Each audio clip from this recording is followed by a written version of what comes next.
And welcome back. It's the early morning Sunday show. And it's early morning. Welcome. Happy to have you. Yes. Coffee. All right.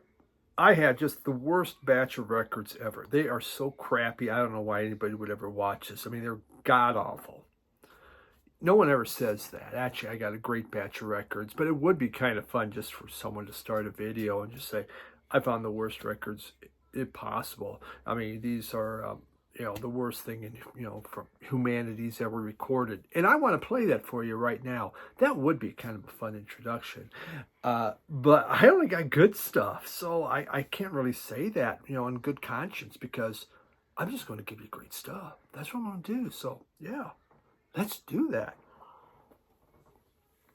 Of course, 4th of July, the opening. Yeah, duh. I would tell you here, any fireworks that go up in the air is not allowed, okay? They're outlawed. I have never seen so much fireworks going up in the air as I have where I live in Aurora, Colorado.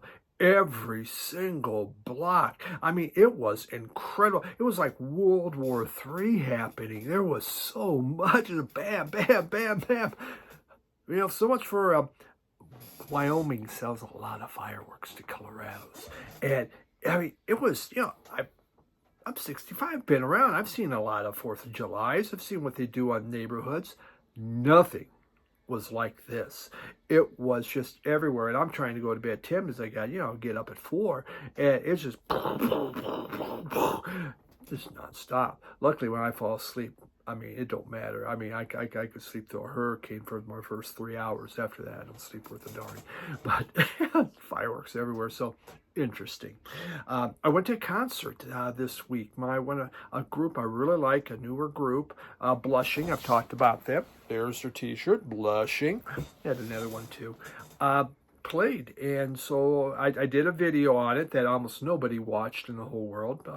300 people did, I think. But that was it. It was nice, some nice live stuff. But it was really nice. It was in a bar upstairs. They had a place for, to have concerts. Very intimate, maybe 100, 150 people. Not a lot. But it was great. I took my son to it, my youngest son. He says, Daddy, any concert you want to go to, I'll go with you. He doesn't know anything about Blushing, but kind of a shoegazy, dream pop, but a little more rocking. This last album was more rocking. So I picked up some stuff. A couple CDs. Actually, this is the opening band, Cherished. It's their EP. Haven't absolutely listened to it yet, but they weren't too bad. This is a Blushing EP, Japanese, and actually it's an album. So Japanese version. That's pretty cool. And we got a You Wish You Were Fucking Cherished from the first band. So yeah. Pretty good. The second band, Wave Decay, I believe. I really like them. A real good shoegaze band. They sold nothing. The guy really didn't even talk. He was just like, yeah, I'm here, whatever. But I thought their music was great. So check it out. There's some live footage. It was great. So I did get... I did have this album already. I'd bought this off their website, but since I was there, Martin Jones, you would be happy. I did have it autographed, and so I now have a second copy of this. You could see, well, here they autographed, and there are the two ladies from Blushing. Very exciting, and it was on cherry red vinyl. Very nice. So yeah, super excited about that concert, and I've just that little intimate atmosphere where you can get right up front and get a nice autographed copy plus a t-shirt. So we had that.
So VCLT came in.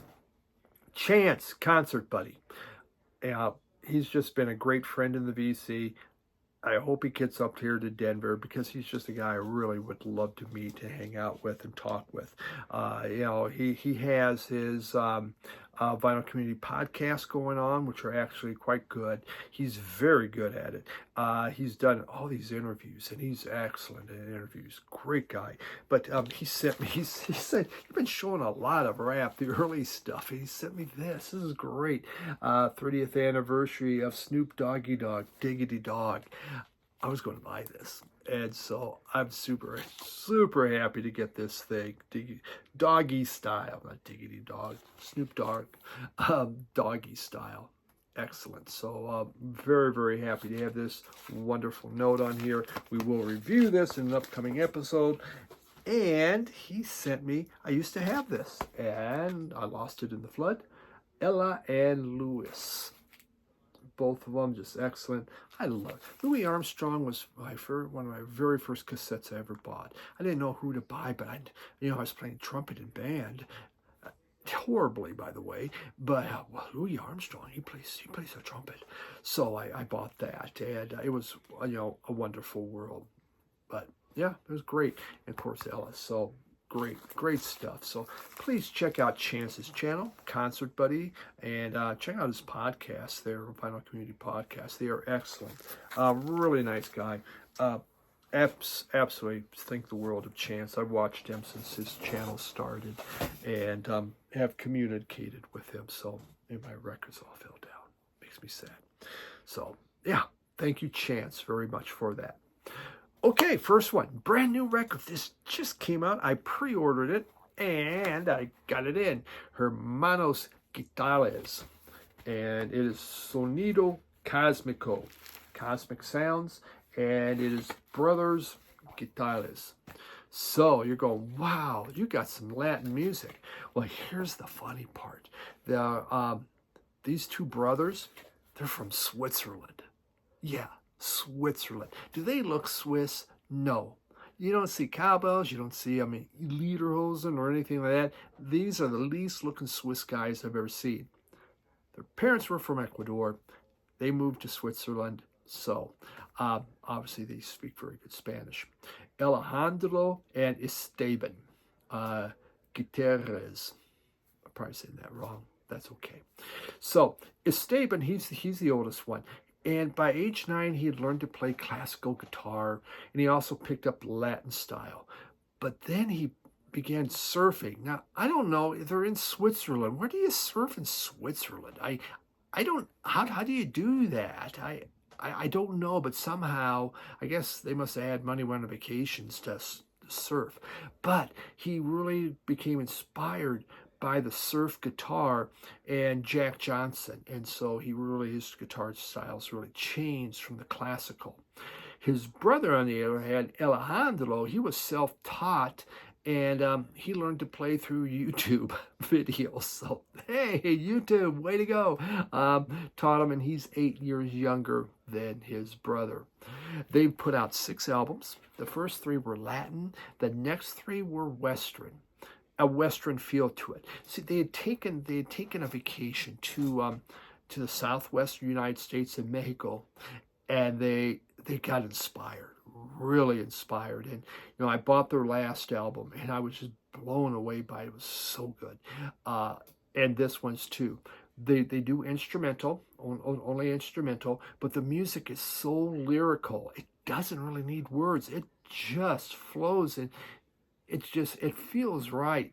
On here you got 12 songs of desert blasted landscape. That's what it feels like. Dan Armbach from Black Keys, he produces it. He produced the last one also. Well, he produces this one.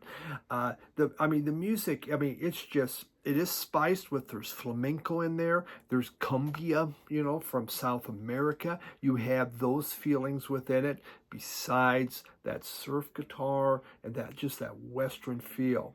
When it comes to wah-wah pedals, it's filled with wah-wah pedals, and there is just a truckload of reverb on this album. It is really good. Electric guitars, they're combined with, organ and with drums, so they do add some other things in there, and just creates this Latin tinged psychedelic type sound. Beautiful stuff, just beautiful. And there's just, it's kind of a funky trance going on. I'll play you 2 samples of it. It's just gorgeous music to relax you. Just came out. Hermanos Gutiérrez, Sonido Cósmicos. Cosmic sounds. Great stuff. Well worth looking into.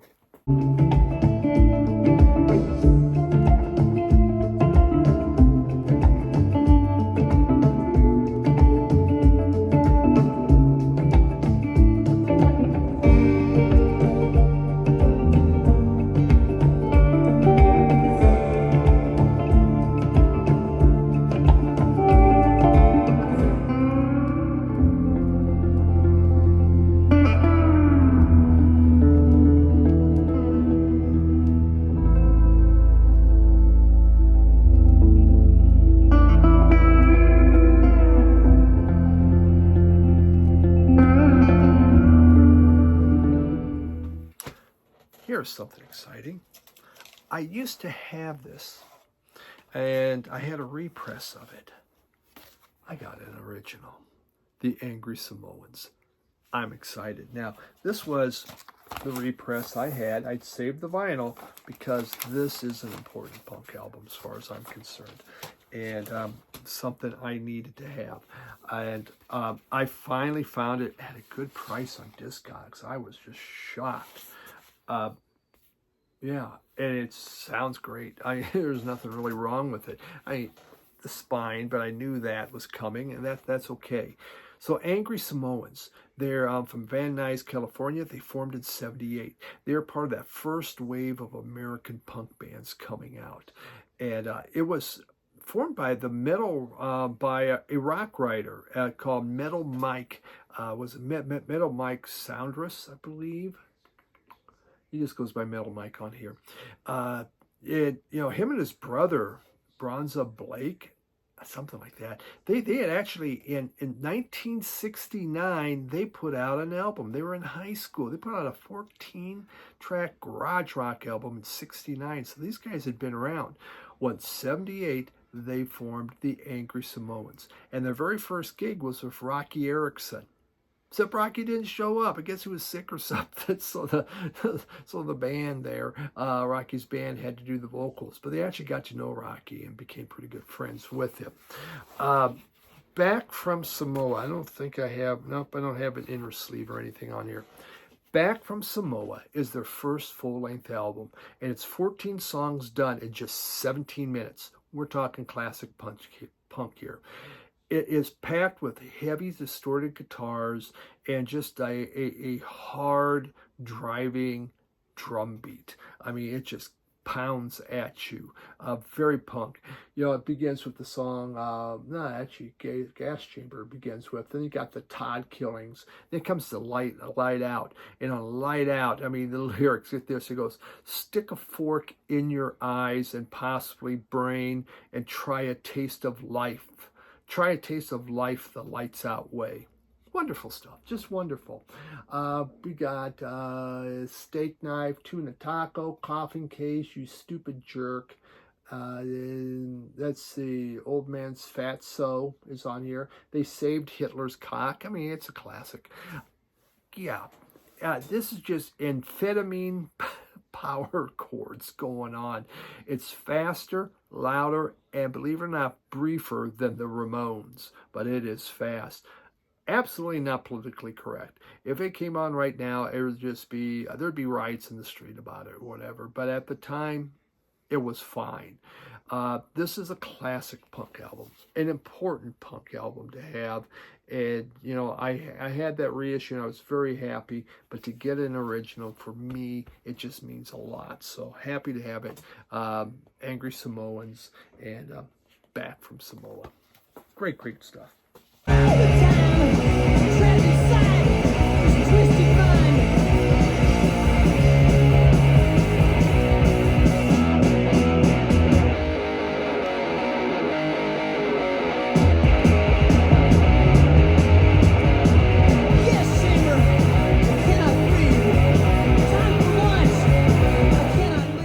one, this came from Mark Mad for Vinyl. I showed that VCLT a couple weeks ago.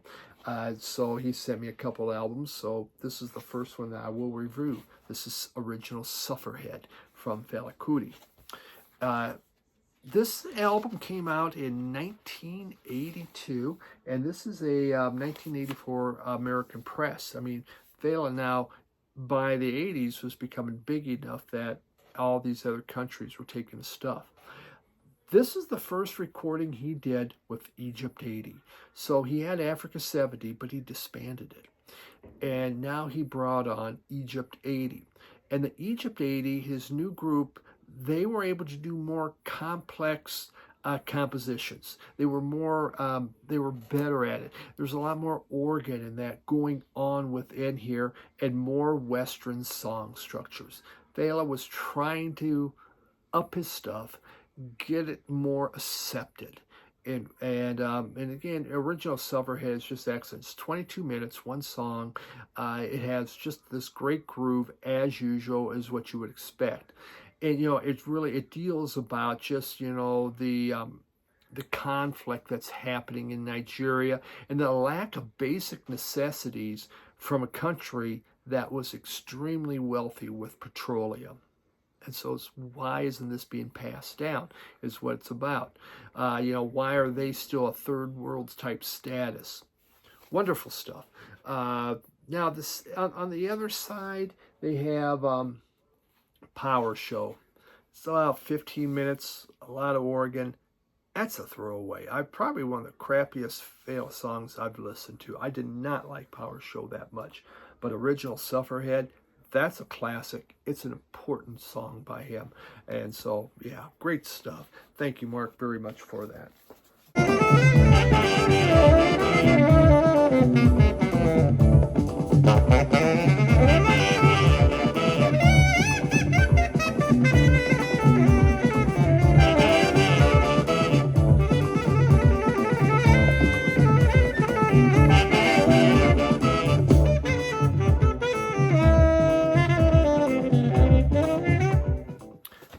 And how about some country? If it's country, I wonder if that's a female artist. Well, it's a Miranda Lambert.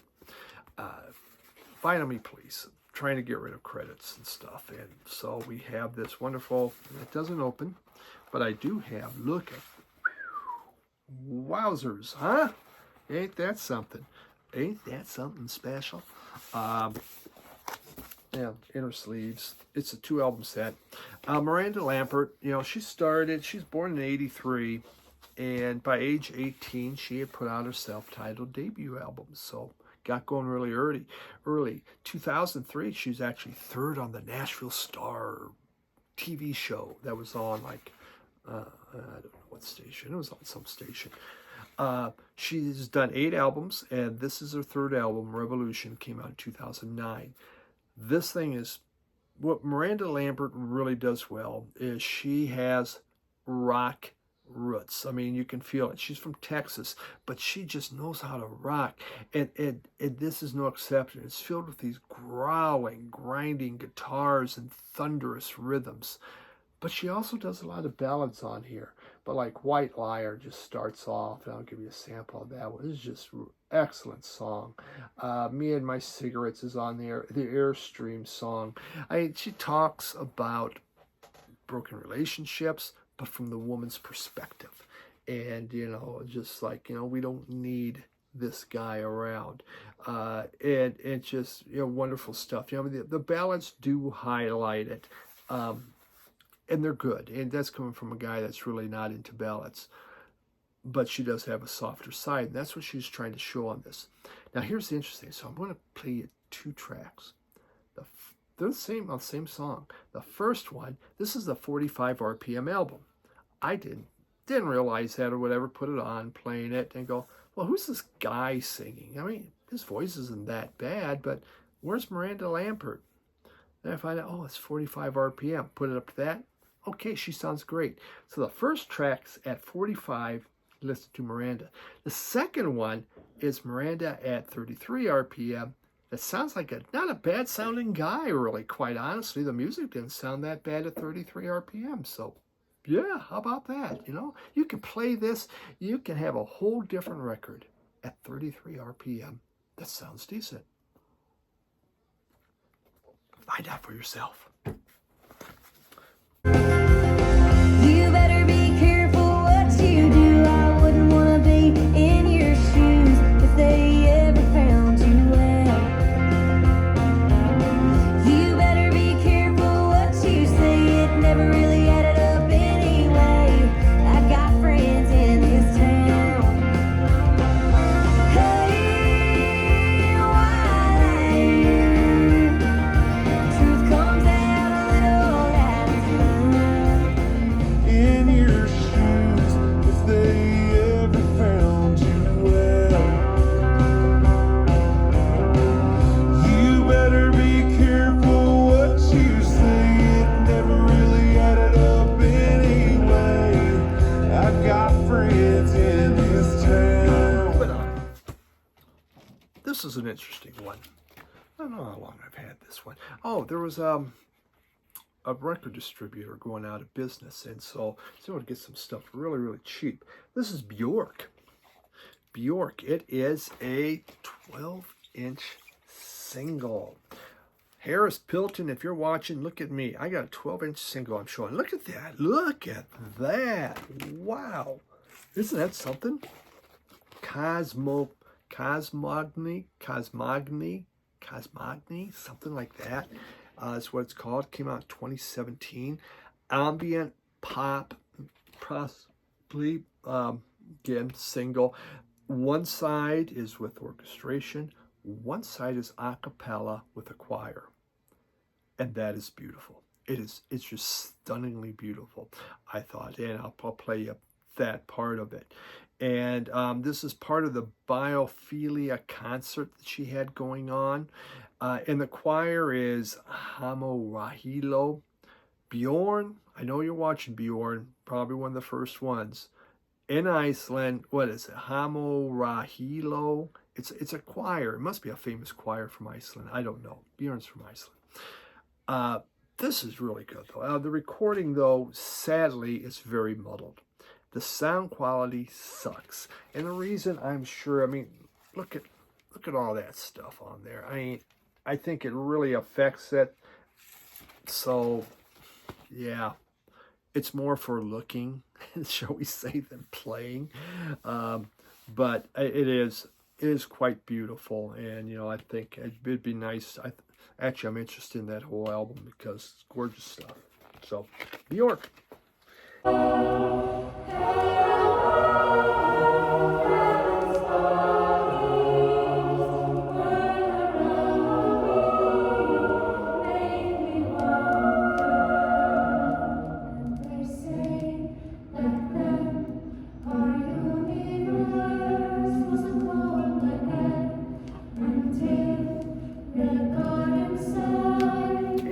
Again, how about another EP, 12-inch, from Tuxedomoon.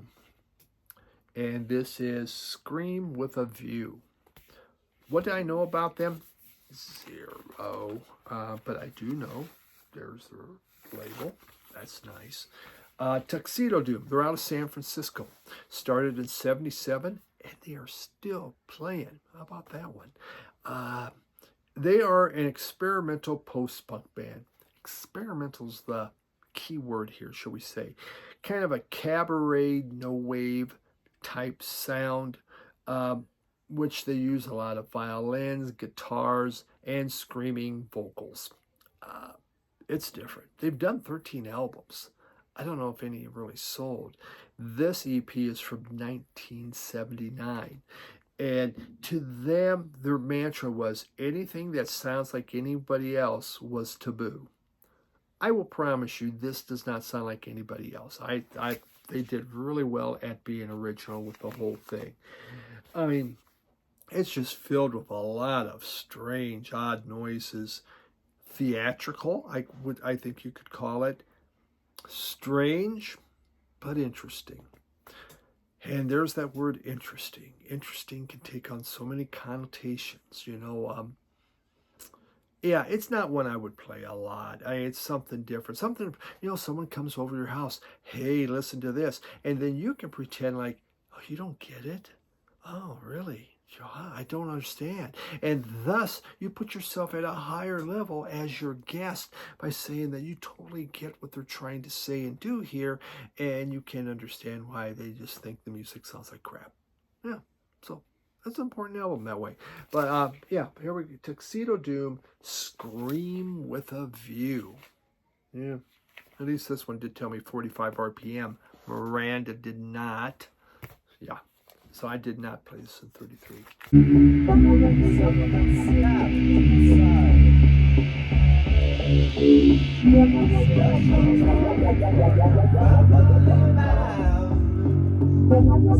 Special treatment for the family now.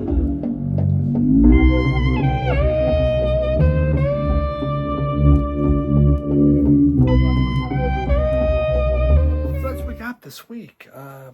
Yeah, there's great stuff. See, I told you it's good stuff. Well, some of those you might question my thought of being good. I kind of question a few of them. But overall, yeah, that was pretty good stuff. So thanks for dropping by. Midweek, I want to have. I'm starting to work on best albums from 1990. I was surprised how much I have. And man, 1990 was a hell of a good year. My God, there's good stuff on that year. So that's going to take a bit to work on. So thanks for dropping by and appreciate that. And it's Sunday. I got a day off. I'm going to a car museum. Cheers. See you at the midweek. Bye.